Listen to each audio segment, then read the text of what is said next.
Welcome, investigator. Evil is on the rise. Crime is escalating. Our mission is to eliminate the crime by exposing evil, examine why it manifests, and highlight the brave souls that confront it every day. Join us as we work together to bring justice to every victim. Welcome to All Things Crime. Here's your host, Jared Bradley. And well, but when you say prepared, what are you talking about? You know, a 3-hour course or? Yeah, a lifetime. So I realized that now when I was young and foolish, you think you could do exactly that, take a course, and that's helpful. That definitely is helpful. I mean, we go through Ranger School, you remember, Jared, and all of a sudden you think you're invincible. And then you realize as you get older, you're like, wow, that's just the starting point of it. So quite literally, if you're sitting down with somebody and you have just time, and historically you amass things, you read the newspaper, you're going to know something when somebody says in an interview, says, it couldn't be me. I was not down by the railroad tracks on Johnson Street or the railroad tracks were near, they intersect with Johnson Street. If you don't know that, if you don't live with that area, you don't have that background, if you don't know, it means nothing to you. So you have to be very knowledgeable about that and care about the area and read about these cases and understand how the whole place functions. And that's just getting started, baseline of knowledge there. And then there's the preparing of the person that you're going to interview, and everything you can do to get inside that person's head and understand them helps you to better understand how that person functions. Are they a complete psychopath?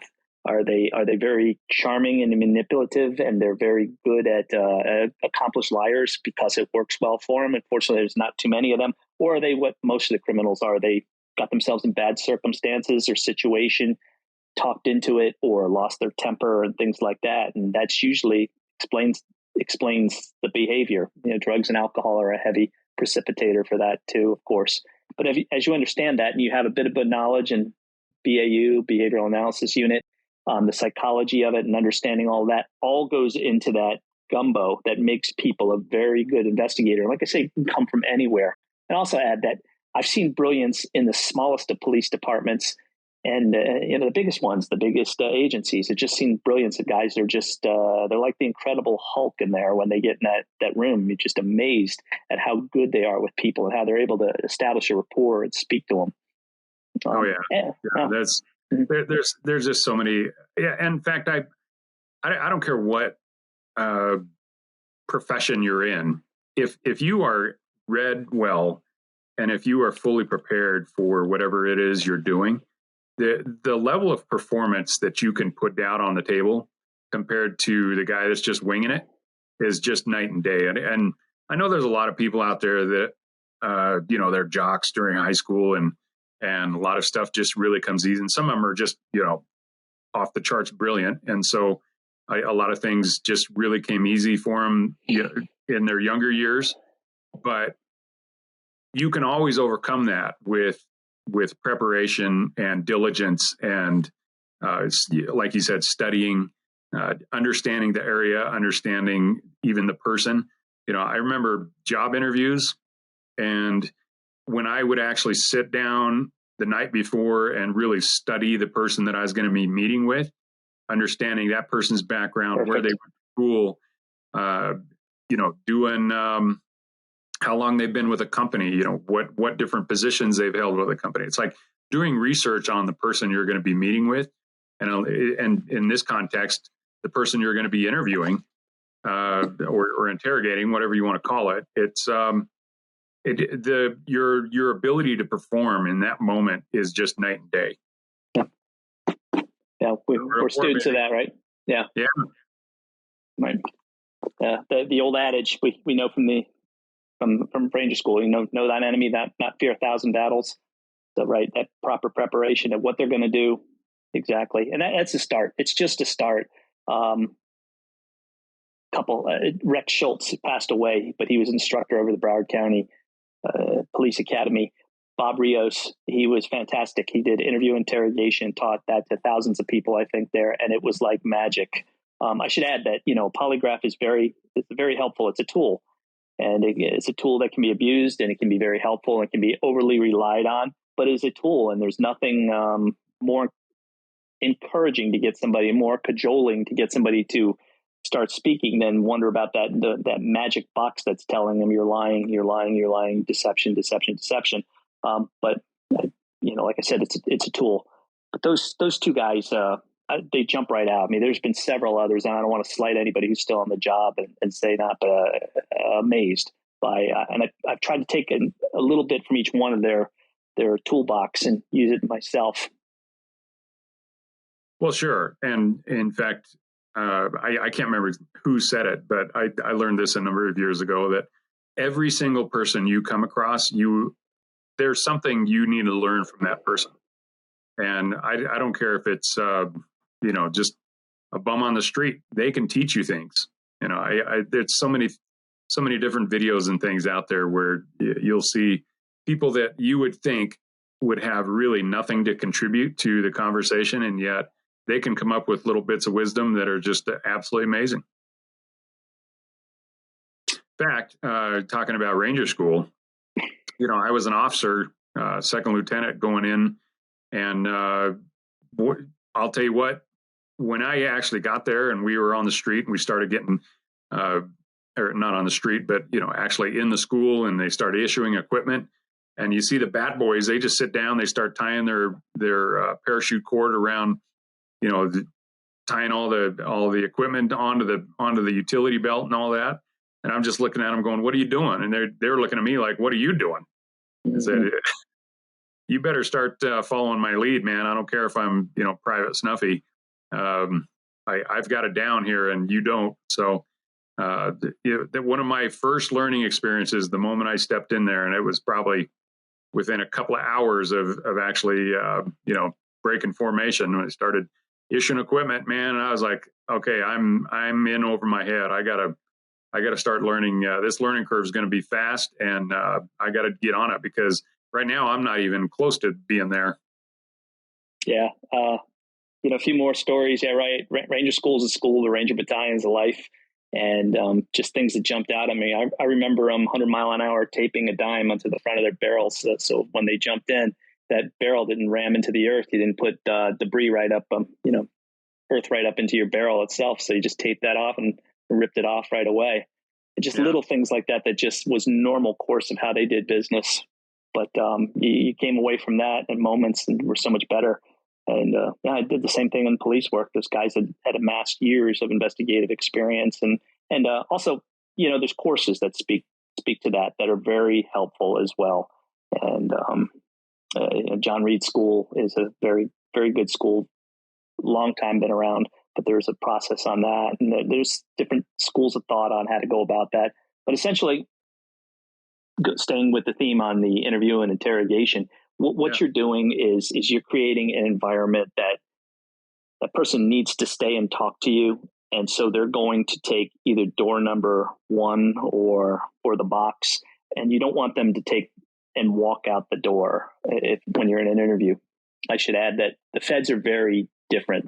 The slower process, sometimes it's the exact same as a bank robber is or violent crime, but a lot of times it's a very long process where you sit down to have an interview, and attorneys can be involved, and then there's immunity involved. But generally speaking, the violent crimes, when you sit down and you have that moment, they're going to try to bluff you and make you go away. So this is out of their head. This is they've moved beyond it. So it is in their best interest to have that conversation back and forth with you to find out what it is at the same time, which is, dare I say, I don't want to say enjoyable, but it's thrilling. How about that? When you're sitting there and you're literally knowing what the game is, and it's almost a poker game. So that person's going to stay there for as long as it's in their best interests, and they're going to tell as much as they can what's in their best interest in hopes that you go away. And you, as the investigator, if you know the person's guilty, or sometimes even when you don't, you are going to say what it means to get that person to stay in that room, convince them that it's in their best interests, and work through that interview and that process over there. And of course, there's a lot of truth things that are going on. It can be eliminating somebody and things like that. So then why does anybody ever speak to the police officers? Well, if you just committed a homicide and you want them to just go away and look at somebody else, and you maybe think that is if you do, there's two paths to take there. You sit down, let's say three. You sit down, you get an attorney, or the third one is that you tell them to go away. Well, they go away, then now all the focus goes on you, and they know there's a suitable amount of resources that can be thrown at a case, and now the umpire's behind the plate. Everybody's watching this thing because why is this guy not cooperating? And when he does cooperate, okay, he either is innocent or he thinks that he can figure out what's going on, number one, or number two, he can outsmart or he has a good cover story to get out of it. So those are the best interests that are at heart there. So what goes into that? Well, again, you're well prepared. You understand what drives this person. Sometimes they just want to confess. They want to move on with it. They want to know, and they're terrified of what they did. And I found a lot of people were that way. They just got in over the head. Not everybody was a psychopath. Then there were a few for sure. Not everybody's a psychopath. That's good to know. Yeah, right. But I mean, the people that commit the crime, they get in over their heads sometimes on that, and there's a human element to it as well. So a lot of times when you unpeel all the layers of what happened on this, and it's a mutual combat situation, or the guy was there, he dragged into an event or something like that, then that's ultimately revealed. But that's the balancing act. No, that brings up a great point to me. Out of all the violent crimes that you have investigated, how many of them were actually planned? Like the person actually, maybe not the actual crime, but they put themselves with purpose in a situation where something like that could happen, versus somebody that just it just happened. They exploded on the girlfriend and ended up doing things that they would have never predicted or guessed or thought that they would ever do, and yet there they are. So I don't know if you can throw a percentage or not, but just a guesstimate. Yeah, a huge amount of that percentage is people that get themselves into these situations by, I don't want to say poor life decisions, but they probably never had a chance to really make those good decisions. It was just thrust upon them from their circumstances of growing up. So let's take that portion and throw it right out, and let's take the remainder that says they had a great upbringing and all the good things in life came at them, and they have either a psychotic state to them, poor impulse control, or maybe something along those lines where they can't differentiate. They have a low intelligence level, cognition level, and they can't differentiate between making good decisions and bad decisions. But the psychotics, just poor impulse control. These are the things they scare the heck out of you, man. 1 minute somebody's out there going for a jog, and then they're just gone. And who would grab somebody in the middle of the day? Well, these psychotics do. They see it, they do it, and the person's gone. And sometimes they get away with it. And it's poor impulse control versus the organized personality who plans that. And you can bifurcate that even more and say, there's a group. So the big thing was MS-13, probably remains a big thing. It's a group, and they're killing a lot of young Honduran, El Salvadoran, the diaspora in the U.S., the persons that are in the U.S., they're killing a lot of them. They're burying them out in the woods and such like that. So that's an organized process, a lot like maybe you would throw into it in the day the outlaw bikers did it. The organized crime elements do that. So you sort of walk your way into it or born into it. And then the classic murderers that do that, the psychopathic type murderers that do that. How often do they evolve? And they do. They're just they're that type of personality that's out there, or they're psychopathic and they're not to the point where they understand that the reward is not worth the risk of killing somebody. They're not there yet. They're not to that level, and they may never be that level. They just have that personality, low empathy or lack of empathy.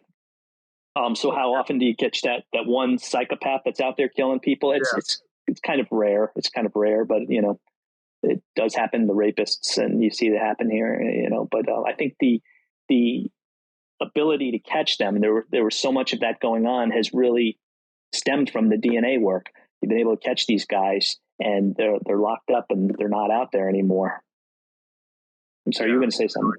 Getting that element off the streets, and in some instances, I think getting them off the street permanently is it's just they're just a danger to themselves and everybody else around them, and you just can't change that. But like you said, that's pretty rare. So as a whole, targets of opportunity versus planned out is what, 95%, you think? Yeah, victim precipitation thrown in there. It's just that crime triangle, as they call it, but that happens that you're there, a bad guy runs into you. Likelihood of being caught is very low, and I don't want to say you put yourself in a bad situation, because people will erupt, and then what they'll say is that it's not the victim's fault. I hear that, but you can't expect to put yourself in a bad situation and then come out of that okay. You wouldn't go swimming with sharks that are really hungry, is my point. So you have to be wily about that. You have to be smart about those things. So anyway, the victim precipitation, it becomes very high. One of the things the FBI works is the sexual assaults aboard the cruise ships, and it's a floating party the entire time, very alcohol induced, and the likelihood goes very high in many of the offenders' minds because there's no police officers there. They're out at sea, so there's nobody and they're going to be gone in a little bit. Now, what controls that is their names and everything exist right there, so they can be captured. But that alcohol and all that sort of clouds their memories, and then you have a precipitation on the sexual assault event that happens over there. This is that. I don't want to say a balancing act, but what I'll say is the victim precipitation is that mind starts wandering, and now you have this situation where these things, and it's a good amount that happens with that. It's a interesting scenario there, because I'm sure also a lot of these guys, they say, well, she's on a cruise ship in order to meet guys exactly like me, and so the victim wanted it. Yeah, we hear that. Yeah. Oh, I'm sure. So thus far, you've kind of described the interviewing, in more of a controlled situation. What do you do right there at the moment? If you have people surrounding a crime scene, and a lot of them you want to start questioning, what are some of the things that you look for there? You mean like a mass event that just happened or something? Well, but even just a homicide. Yeah. Ranger handbook, right? Don't let two prisoners get together. They'll cook up a story between them. So it flies right over that. You want to bifurcate or separate those witnesses so they have a good, clean perspective of what happened there. And you don't want to lead them. And that's a regular interview. Usually they're cooperative. Sometimes they're not. If it's a organized crime or a very violent area where the drug trade is running that whatever it is, brownstones, trailer parks, the backwoods. And I use that in a broad sense because we worked all across the U.S., So if that's a factor and that intimidation factor's there, then you might not get a cooperative witness. So how do you get them? They won't even stay. They're not going to see anything. But if you get a cooperative witness, you walk them through that, and you get every piece of information from them. And that's where you being a smart investigator and having a good background comes into play. So you're able to draw that information out of them. Example, I've seen it over and over again. They ask did it look like a flat gun, like a Glock, or did it look like a cowboy gun? And we're going with a revolver versus, an automatic, and narrowing it down. And even a better investigator is going to maybe show them, it goes, did it look like this, and have the picture book right with them, and they're constantly improving their game. I've seen that. Yeah. Yeah. Well, there's one case in particular that was actually in Idaho, Angie Dodge, and that case was cold for a lot of years. They thought they had one of the perpetrators, and they put a guy in prison for 20 years that didn't do it. Ooh. But ultimately, when it came down to solving the case, they realized that the guy that killed Angie Dodge lived across the street. He had only seen her a number of times because she'd only lived there a couple of weeks. And yet he, in that short amount of time, became completely infatuated with her. Once the murder happened, she was raped and then murdered. And then everybody's all gathered around as the police are responding. and including the guy that did it. And I can't remember his name right off the top of my head, but the police actually talked to him because he was a neighbor.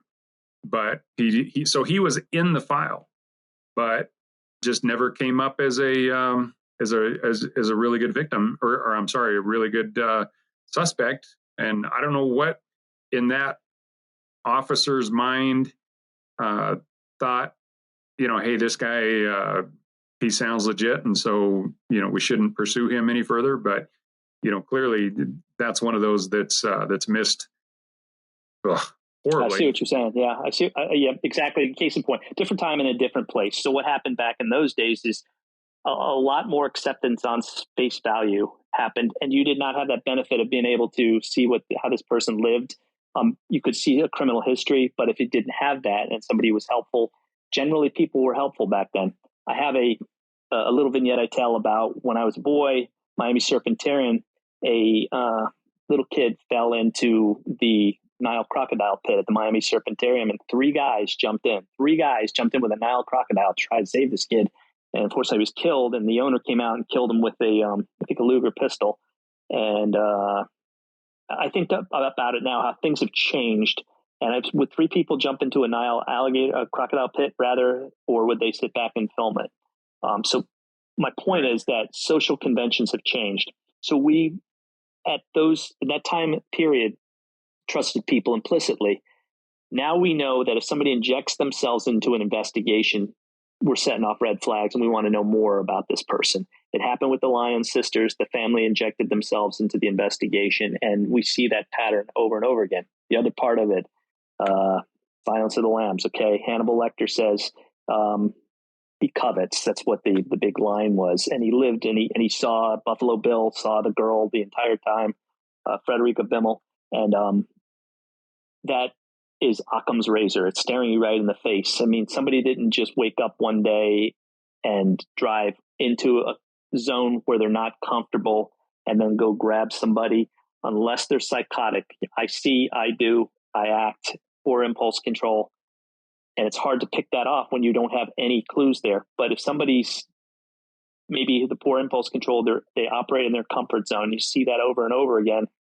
And exactly what you said, it all makes sense afterwards. But unfortunately, times changed. And now when you see that, and plus that evolution of time, you see that he probably had other violations along the way. Probably a naughty boy the entire time and had, probably 3-4 sex assault or questionable arrests or detentions along the way. And when you interview these police officers, these cops, and it bounces into NCIC and they see that criminal history, you have a bad boy out there who's a rapist or a killer, or is evolved into it. And that's my point, I guess, about being prepared and just knowing that stuff and hunting these guys like, the animals that they are. You just got to hunt them down. Otherwise, you're going to do it to somebody else. Yeah. Well, and that's my understanding is with each new victim, it gets easier. There's a lot of justification that happens in these serial rapists and murderers types where they're just like, well, I did it once, I never got caught. And it doesn't even have to be a major crime. It can be a burglary. The guys that do something like that, it's, hey, the thrill of doing it, plus I got some stuff. And you know what? I'm able to sell it, get some drugs, something. But the key is they got away with it once. And so it's easier to do it the next time. Well, it's a lot like a liar. Accomplished liar is very good. And I'm like, well, why do they lie? Because it works if they're good at doing that.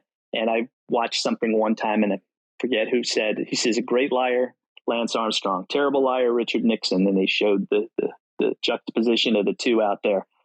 But in that same theme, what you're talking about, I love the scene from the Quentin Tarantino True Romance, and James Gandolfini talks about to Roseanne Arquette, I think it is, or the other sister, and he's explaining how when he first killed somebody, he says, the first time I did it, I threw up. I believe that, and he's got his voice and accent. He says, the second time ain't no Mardi Gras either. He says, the third time I just do it to see their facial expression. And he talks about that whole evolution of killing people. And it's a great, that's why, of course, Tarantino is such a great filmmaker, because he's able to capture that. But it's absolutely true when you talk to these guys, and they're such accomplished killers along the way. And they've mentally accepted it. They've gotten through that rough part, and that's what they are. And the confidence comes along with it now. It changes them. Mm-hmm.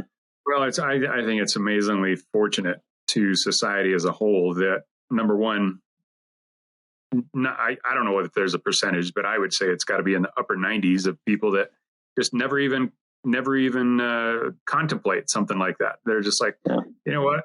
Right. The thought of killing somebody is just abhorrent. And I think the vast majority of us are like that. Of the people that have actually thought about it, I think a very small percentage of the people actually do. And, which boils down to the numbers. They say basically 5% of society or less is creating 95% of the crime. And so, it's not like society as a whole is bad. It's just the people that are bad. A lot of them just aren't being taken off the street nowadays. And so that's why crime is going up, especially homicides and violent crimes. And, a lot of these people are just, even if they create or do something as heinous as a murder or a rape, it's getting pled down. So it's not, even if they do go to jail, it's not like they're going to go to jail for murder one. They're going to go for some lesser crime. Yeah. And then the healthcare is,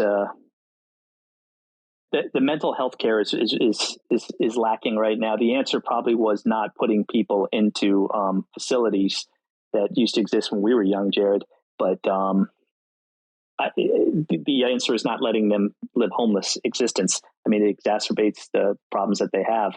So right. Somewhere in between, they've got to develop something that's going to help people. And those personalities, not so much the psychopaths, but the psychotics. It just becomes exacerbated by the stressors of life that are right there. And so this is where you have this crime that takes place, and they fall into homelessness. Yeah, absolutely. From it. Yeah.